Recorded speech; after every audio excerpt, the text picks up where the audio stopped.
ውድ ቻናላችን ቤተሰቦች እንኳን ወደ ቻናላችን በደህና መጣችሁ። አሁንም ሊቨርፑልን በተመለከቱ ዘገባዎች ተመልሼ መጥቻለሁ። በሳት የምንመለከታቸው ሪዮ እንግሟ አዲስ ኮንትራት ሊቀርብለት ነው እየተባለ ይገኛል። እንደዚሁም የአንዶኒ ኢራዮላ ምክትል አሰልጣኝ ይሆናል ተብሎ የሚጠበቀው ቶሚ ኤልፊክ ከበርንሌ የአሰልጣኝነት ጥያቄ ቀርቦለታል እየተባለ ይገኛል። በተጨማሪም የቀድሞ የሊቨርፑል ተጫዋች ሆኖ ቻርሊ አዳምስ አንዶኒ ኢራዮላ በሊቨርፑልና በበርንማውዝ መካከል ያለውን ልዩነት ሊረዳው ይገባል እያለን ይገኛል። ለዚህም በቆይታችን የምንመለከታቸው ይሆናል። እስከ መጨረሻው ደቂቃ ድረስም አብራችሁ ቆይታችሁ እንድትከታተሉትም በአክብሮት እጠይቃለሁ። ያላችሁንም ሀሳብ አስተያየትም ኮሜንት ሴክሽን ላይ በመጻፍ እንድታሳውቁኝ፣ ሰብስክራይብ፣ ላይክ፣ ሼር እያደረጋችሁም የቻናሉ ቤተሰብ እንድትሆኑ በአክብሮት እጋብዛለሁ። አሁን በቀጥታ ወደ ዘገቦቹ ማመሪያ ይሆናል። አብራችሁን ቆዩ።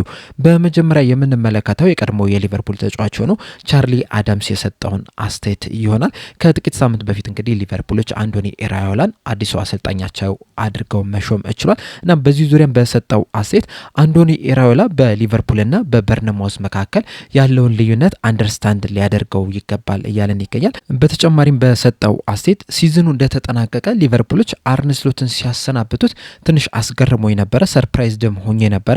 ነገር ግን ደግሞ ነገሮችን ስትመለከቱ ለምንድን ያባረሩት የሚሉትን በዝርዝር ጉዳዮችን ስትመለከቱ ግን ለምን እንደተባረረ አንደርስታንድ ታደርጉታላችሁ። በተለይ ደግሞ በሲዝኑ ሊቨርፑሎች 20 ሽንፈትን ያስተናገዱት ከዛ በተጨማሪም እያሳዩት የነበረው እንቅስቃሴም ያን ያህል የሚያስደስት አልነበረምና በዚህ ምክንያት መባረሩ ያን ያህል የሚያስገርም አይደለም።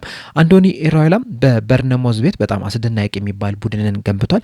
በጣም የሚያስጨንቅ፣ በጣም ኢንቴንስ የሆነ ሃይ ፕሬስ የሚያደርግ በተጨማሪም በጣም ብዙ ቦታዎችን ከቨር የሚያደርግ ቡድንን መገንባት ይችላል። እንደዚሁም እያንዳንዱ ተጫዋችም ምርጥ ብቃቱን ማክሲመም ብቃቱን እንዲጠቀምም ማድረግም የቻለ አሰልጣኝ ነው። እንደዚሁም በየአመቱም ቡድኑ እየተሻሻለ እንዲመጣ ማድረግም ችሏል። በተጠናቀቀው ሲዝንም በርንማውዞች 6ኛ ደረጃን ይዞ እንዲያጠናቅቁ ማድረግ የቻለ አሰልጣኝ ነው። በቆየባቸው 3 አመታትም በፕሪሚየር ሊጉ መጫወት ላይ ልምድም ማግኘትም ችሏልና በእነዚህ ምክንያቶች ነው እንግዲህ ሊቨርፑሎች ይህንንም አሰልጣኝ ሊቀጥሩ የቻሉት። ነገር ግን ደግሞ በሊቨርፑልና በበርንማውዝ መካከል ያለውን ልዩነት ሊረዳ ይገባል። ሊቨርፑል በዓለማችን ላይ ከሚገኙ ምርጥ ክለቦች መካከል አንደኛው ነው እና በመሀላቸው በጣም ሰፊ ልዩነት አለው። እናም በሊቨርፑል በሜዳው ነጥብ የሚጥል ከሆነ ጫናዎች መምጣታቸው አይቀርም። እንደዛም ቢሆንም ግን ሊቨርፑሎች አንዶኒ ኢራዮላን መምረጣቸው ግን ትክክለኛ ውሳኔ ነው ብዬ አስባለሁ የሚል አስተያየትን ሰጥቷል። ምናልባት አንዶኒ ኢራዮላ ሊፈተንባቸው ከሚችሉ ነገሮች መካከል አንደኛው በሁለቱ ክለቦች መካከል ያለው ልዩነት ነው።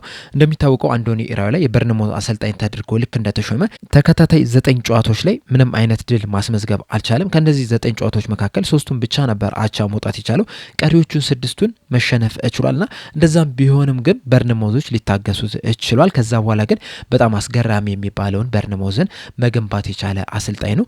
ይህንን ነገር ወደ ሊቨርፑል አመጣዋለሁ የሚል ከሆነ ግን ምናልባትም የመሰናበት አደጋም ሊያጋጥመው ይችላል። በበርንማውዝ ቤት አቻ መውጣት ወይም መሸነፍ ያን ያህል ጫና ውስጥ ላይ ከተው ይችላል። ነገር ግን ወደ ሊቨርፑል ሲመጣ ግን ይሄ በተቃራኒ ነው። እያንዳንዱ ጨዋታ መሸነፍ የሚሆነ አቻ መውጣት የራሱ የሆነ ተጽዕኖ ይዞ ነው የሚመጣው። እንደዚህ ነገሮች ደግሞ ተከታታይ በሆኑ ቁጥር የበለጠ ጫናው እየበረከተ መሄዱ አይቀርም። ይህንን ደግሞ በባለፈው ሲዝን በአሰልጣኝ አርነ ስሎት ላይ ስንመለከተው ነበረ። እንደሚታወቀው አርነ ስሎት በ2024/25 የውድድር ዘመን ለሊቨርፑል የፕሪሚየር ሊግ ዋንጫ ማንሳት ችሏል። እንደዛም ቢሆንም ግን በቀጣይ ሲዝን መጥፎ እንቅስቃሴ በማሳየታቸው ምክንያት የሊቨርፑል ደጋፊዎች ተቃውሞ ሲያሰሙ መመልከት ይችላል። ያ ደግሞ አሰልጣኙ ላይ ተጽዕኖ መፍጠሩ አይቀርም። በእርግጥ የሊቨርፑል አመራሮች ሲዝኑ እስኪጠናቀቅ ድረስ አርነ ስሎትን መታገስ ችሏል። እንደዛም ቢሆንም ግን በስተመጨረሻ ሊሰናበቱ ችለዋልና ይህንን ነገር ይቋቋሟሉ የሚለውን እንግዲህ አብረን የምንመለከት ይሆናል። በእናንተ ሀሳብ ግን አንዶኒ ኢራዮላ ጫናን የመቋቋም አቅም አለው ብላችሁ ታስባላችሁ? ሀሳብ አስተያየታችሁ እንዳለ ኮሜንት ሴክሽን ላይ በመጻፍ አሳውቁኝ። በመቀጠልም አሌክስ ክሩክ ቶክ ስፖርት ላይ ይዞት የወጣውን ዘገባ ነው የምንመለከተው።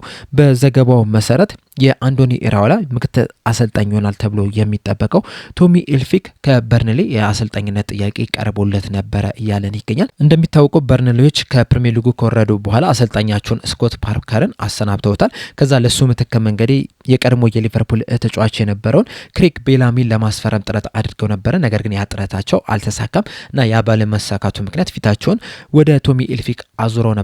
ነገር ግን ከሊቨርፑል ጋር የሚያደርገው ድርድር በጣም በጥሩ ሁኔታ መሄዱን ተከትሎ ረዥም ርቀት መጓዙን ተከትሎ እንደዚሁም ወደ ሊቨርፑል ለመምጣት አንዶኒ ኢራዮላን ለመቀላቀል መቃረቡን ተከትሎ ይህንን ጥያቄ ውድቅ አድርጎታል። እንደሚታወቀው ሊቨርፑሎች ከአርነ ስሎት ጋር ከተለያዩ በኋላ ከሱ ምክትል አሰልጣኞች ከኮቺንግ ስታፍ አባላቶቹ ጋር መለያየታቸው አይዘነጋም። እናም አንዶኒ ኢራኦላ የሊቨርፑል አሰልጣኝ ተደርጎ ሲሾምም አዲስ ምክትል አሰልጣኞች እንደዚሁም ደግሞ የኮቺንግ ስታፍ አባላትም እንደሚቀጠሩም ሲነገሩ ነበር። በተለይ ደግሞ ከዚህ ቀደም በወጡት መረጃዎች መሰረት በበርንማውዝ ቤት አብሮት ሲሰሩ የነበሩት እነ ቶም ኢልፊክ፣ ሾው ኩፐር፣ ቶም ዌበር፣ ፓውል ዲላ ቶሬዝ የተባሉት ምክትል አሰልጣኞችና የኮቺንግ ስታፍ አባላት ይቀጠራሉ ተብሎ ይጠበቃል። በተለይ ደግሞ የፊትነስ ኮች የሆኑት ፓውሎ ዲላ ቶሬዝ ከበርንማውዝ ጋር የነበራቸውን ኮንትራት መጠናቀቁ ተከትሎ በቀጥታ ሊቨርፑልን ይቀላቀላሉ ተብሎ ነው የሚጠበቀው። በእርግጥ እስካሁን ድረስ ሊቨርፑሎች ይፋ ያደረጉት ነገር የለም። እስካሁን ድረስ ምንም አይነት ምክትል አሰልጣኝ የሚሆን የኮቺንግ ስታፍ አባል አልቀጠሩም። ነገር ግን በቀጣይ ቀናቶች ውስጥ ምናልባትም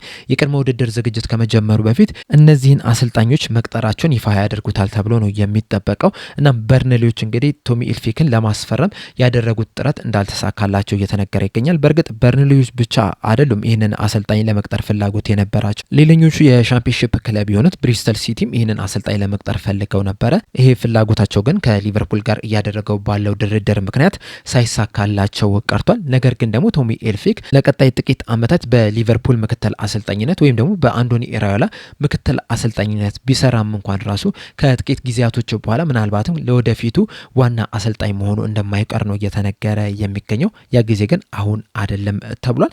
በመቀጠል የምንመለከተው ዘ አትሌቲክስ ላይ ጄምስ ፒርስ ይዞት የወጣውን ዘገባ ነው። በዘገባው መሰረት ሊቨርፑሎች ለሪዮ ጉሙሃ አዲስ ኮንትራት ሊያቀርቡለት ነው እያለን ይገኛል። ሪዮ ጉሙሃ እንግዲህ 17 ዓመቱ ላይ ነው የሚገኘው። በኦገስት ወር ላይም 18 ዓመቱ ላይ የሚደርስ ይሆናል። ልክ 18 ዓመቱ ሲሞላው የተሻሻለ ኮንትራት ሊያቀርቡለት እንደሆነ ነው ጄምስ ፒርስ በዘገባው እየተናገረ የሚገኘው። ከጥቂት ሳምንታት በፊት እንግዲህ ሁላችንም እንደተመለከትነው ባየር ሙኒኮች እዚህ ተጫዋች ላይ ፍላጎት ነበራቸው። በእርግጥ ፍላጎታቸውን ቢያሳዩም እንኳን ይፋዊ ጥያቄ ለሊቨርፑል አላቀረቡም። እንደዛም ቢሆንም ግን ሊቨርፑሎች ይህንን ተጫዋች የመሸጥ ምንም አይነት ፍላጎት የላቸውም። ነገር ግን እንደነ ባየር ሙኒክ አይነት ክለቦች እዚህ ተጫዋች ላይ ፍላጎት ማሳየታቸው እንኳን ራሱ ሊቨርፑሎችን እንዳነቃ እንደዚሁም ደግሞ የዚህ ተጫዋችን ሁኔታ በትኩረት እንዲመለከቱ እንዳደረገ ነው እየተነገረ የሚገኘው። ለዛም ነው እንግዲህ ሊቨርፑሎች ልክ 18 ዓመት እንደሞላው የረዥም ጊዜ ኮንትራት ለማስፈረም ከወዲሁ እንግዲህ ኮንትራቶችን እያዘጋጁ የሚገኙት እና በቀጣይም እንግዲህ ይህንን ኮንትራት ይፈርማል ተብሎ ነው የሚጠበቀው። በተጨማሪም ይዞት በወጣው መረጃ መሰረት ሪዮ ጉሙሃ ከ2025/26 የውድድር ዘመን የተሻለ የሚባል የጨዋታ እድልን በቀጣይ ሲዝን ያገኛል እያለን ይገኛል። እንደዚሁም ቢቢሲ ስፖርትም በተመሳሳይ መልኩ ይዞት በወጣው መረጃ መሰረት በቀጣይ ሲዝን ሪዮ ጉሙሃ የተሻለ የጨዋታ እድል እንደሚያገኝ ነው እየተናገሩ የሚገኙት። ሁላችንም እንደተመለከትነው እንግዲህ ባለፈው ሲዝን በ2025/26 የውድድር ዘመን ሪዮ ጉሙሃ መጮት ከነበረበት ያነሰ የጨዋታ እድልን ነው ያገኘው። በተለይ ደግሞ እያሳየው የነበረው እንቅስቃሴ እንደዚሁም ደግሞ የሊቨርፑል የፊት መስመር አጥቂዎችም በጣም የወረደ አቋምን ማሳየታቸውን ተከትሎ ሪዮ ጉሙሃ የተሻለ የሚባል የጨዋታ እድልን ማግኘት ነበረበት። ነገር ግን አርነ ስሎት ያንን የጨዋታ እድል ብዙ ጊዜ ሲሰጡት አልተመለከትንም። ወደ መጨረሻ አካባቢ የጨዋታ እድሎችን ማግኘት የጀመረው በደጋፊዎች ተጽዕኖ ምክንያት ነው እንጂ ምናልባትም ከዛም ያነሰም የጨዋታ እድልም ሊሰጠው ይችል ነበረ። ነገር ግን በቀጣይ ሲዝን ግን አንዶኒ ኢራኦላ ሊቨርፑል አሰልጣኝ ተደርጎ መሾማቸውን ተከትሎ ይህ ተጫዋች የተሻለ የሚባል የጨዋታ እድልን ያገኛል ተብሎ ይጠበቅ። እናም በቀጣይ ሲዝን እንግዲህ ምርጡን ሪዮ ጉሙሃን የተሻሻለውን ሪዮ ጉሙሃን ልንመለከት የምንችልበት እድል አለ። በአጠቃላይ እንግዲህ ሊቨርፑሎች የዚህ ተጫዋችን አቋም ተመልክተው ልክ 18 ዓመት ሲሞላው አዲስ ኮንትራትን ለማቅረብ እየተዘጋጁ ነው እየተባለ ይገኛል። በዚህ ዙሪያ ያላችሁ ሀሳብ አስተያየት ምንድነው? ኮሜንት ሴክሽን ላይ በመጻፍ እንድታሳውቁኝ በአክብሮት እጠይቃለሁ። ለአሁን ግን እኔ እዚህ ላይ አበቃው። እስከ መጨረሻው ደቂቃ ድረስ ስለተከታተላችሁኝ ከልብ አመሰግናለሁ። በቀጣይ በሌላ እስከምንገናኝ ድረስ ሰብስክራይብ፣ ላይክ፣ ሼር ማድረግ እንዳትረሱ። ቸር ያቆየኝ።